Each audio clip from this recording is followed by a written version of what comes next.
अस्सलाम वालेकुम।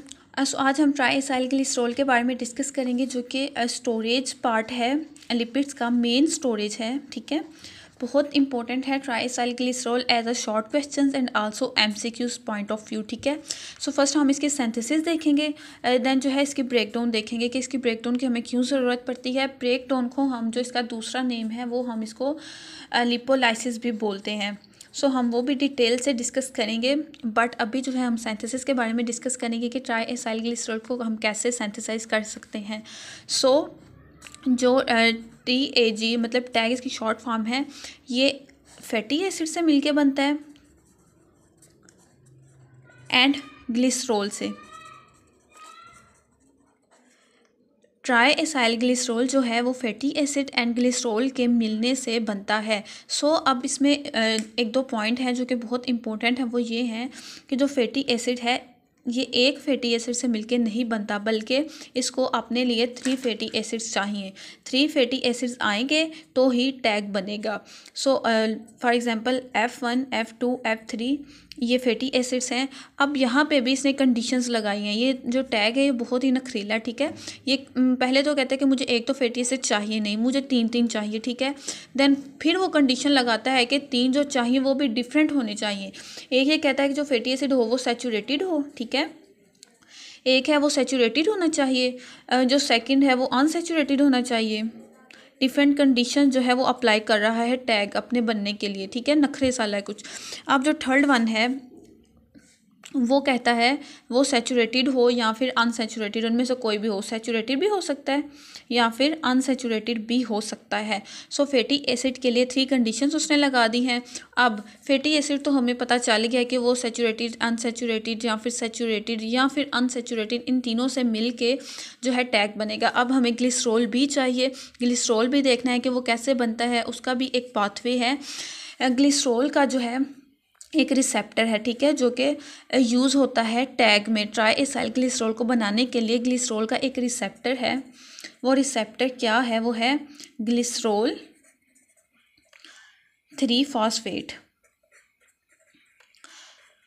अगर तो आपने कार्बोहाइड्रेट्स की जो है मेटाबॉलिज्म को ध्यान से समझा है, उनके वीडियोस को देखा है, तो आपको पता होगा कि जो ग्लिसरॉल 3-फॉस्फेट है ये कहाँ पे प्रेजेंट होता है एंड कैसे बनता है। मैं छोटा सा ओवरव्यू भी दे देती हूँ। ग्लाइकोलाइसिस में हमने डिस्कस किया था, जहाँ पे जो ग्लूकोज है वो कन्वर्ट होता है ग्लूकोज 6-फॉस्फेट में। देन जो ग्लूकोज 6-फॉस्फेट है वो कन्वर्ट होता है फ्रुक्टोज 6-फॉस्फेट में। देन वहाँ से जो है ग्लूकोज जो फ्रुक्टोज 6-फॉस्फेट है वो कन्वर्ट होता है फ्रुक्टोज 1,6-बिसफॉस्फेट में। ठीक है, ये हम ओवरव्यू देख रहे हैं ग्लाइकोलाइसिस में। ठीक है, अब होता क्या है, जो है जो फ्रुक्टोज 1,6-बिसफॉस्फेट है ये 2 पार्ट्स में डिवाइड होता है। एक तो होता है ग्लिसरॉल 3-फॉस्फेट में, एंड जो सेकंड इसका पार्ट है वो है dihydroxy acetone phosphate, short form में ही लिख लेते हैं। एक बात और भी आपने जहन में रखनी है, जो ग्लिसरॉल है वो 2 जो पॉइंट्स है वहाँ पे प्रेजेंट होता है। एक तो ये लीवर में, ठीक है, लीवर से हमें मिलेगा, एंड जो सेकंड वन है वो है एडिपोस टिश्यूज़ में। एडिपोस टिश्यूज़ में मिलेगा हमें ये। ठीक है, वहाँ ये बनेगा। एंड जो सेकंड वन है लीवर में। ये जो अभी ग्लाइकोलाइसिस का मैं प्रोसीजर कर रही हूँ ये होता है लीवर में, ये हमें लीवर से मिलता है। अब यहाँ से तो हमें मिल गया G3P। ठीक है, ग्लिसरॉल 3-फॉस्फेट, जो कि हमारा मेन रिसेप्टर है, जो कि मिल के बनाएगा ट्राईएसाइलग्लिसरॉल। लाइक दैट एडिपोस टिश्यूज़ में भी यही स्टेप हो गया। ग्लूकोज जो है वो प्रोसीड करेगा डिफरेंट स्टेप्स में एंड देन कन्वर्ट हो जाएगा G3P में। ठीक है, G3 में कन्वर्ट होने के बाद अब हमें यहाँ पे जो मेन हमारा रिसेप्टर है वो मिल गया है। यहाँ से जो है मेन ट्राईएसाइलग्लिसरॉल को बनाने के लिए जो प्रोसीजर होगा वो स्टार्ट होगा। एंड आल्सो यहाँ पे क्या होगा, एक जो फैटी एसिड यहाँ पे हमने डिस्कस किया 3 फैटी एसिड जो है वो ऐड अप होंगे। सो यहाँ पे जो रिसेप्टर है यहाँ पे एक करके फैटी एसिड ऐड अप होंगे। देन जो हमारा टैग है वो बनना स्टार्ट हो जाएगा। अब होगा क्या, यहाँ पे बहुत इंपॉर्टेंट स्टेप है, आपने गौर से देखने हैं। यहाँ पे क्या होगा, जो G3P हमारा मेन रिसेप्टर है, यहाँ पे एक फैटी एसिड ऐड होगा, 1 फैटी एसिड जब ऐड होगा तो वो कन्वर्ट करवा देगा इसको लाइसोफॉस्फेटिक एसिड में, लाइसोफॉस्फेटिक एसिड में। ठीक है, इसको इसमें कन्वर्ट करवा देगा G3P को।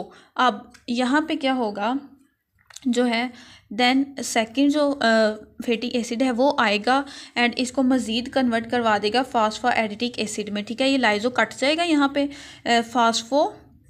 फास्फोएडिटिक एसिड में, इसको अगेन जो है वो कन्वर्ट करवाएगा। इसका जो सेकंड नेम है वो यहाँ पे है डैग, जिसको हम बोलते हैं डाई एसाइल ग्लिसरॉल आल्सो यहाँ पे जो फास्फेट भी प्रेजेंट होता है।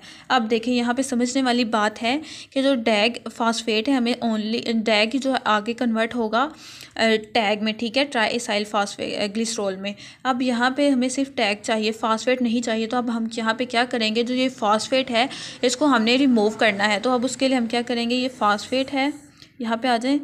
यहाँ पे नेक्स्ट स्टेप होगा, यहाँ पे जो फास्फेट है वो रिमूव होगी। ठीक है, फास्फेट रिमूव हो गई एंड यहाँ पे जो हमारे पास जो प्रोडक्ट बन गया वो है डैग, ओनली हमें डैग ही चाहिए था।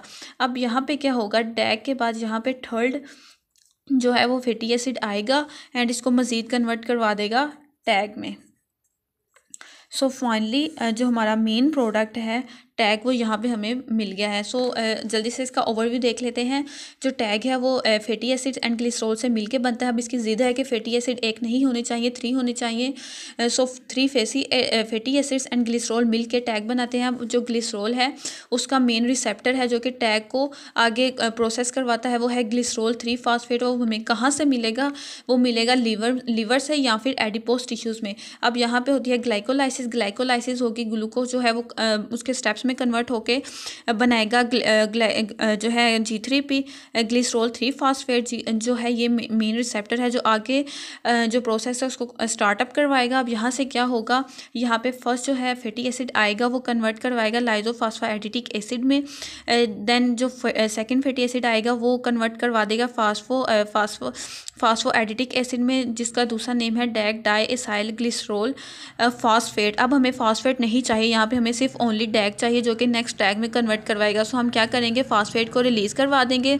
देन जो टैग हमारे पास बच जाएगा, टैग में हम F3 जो है फैटी एसिड, जो थर्ड वाला फैटी एसिड है उसको हम ऐड करेंगे एंड जो हमारा मेन प्रोडक्ट है टैग वो हमें मिल जाएगा। आई होप सो आपको समझ आ गई होगी, बट फिर भी अगर आपको कोई कन्फ्यूजन है तो आप पूछ सकते हैं।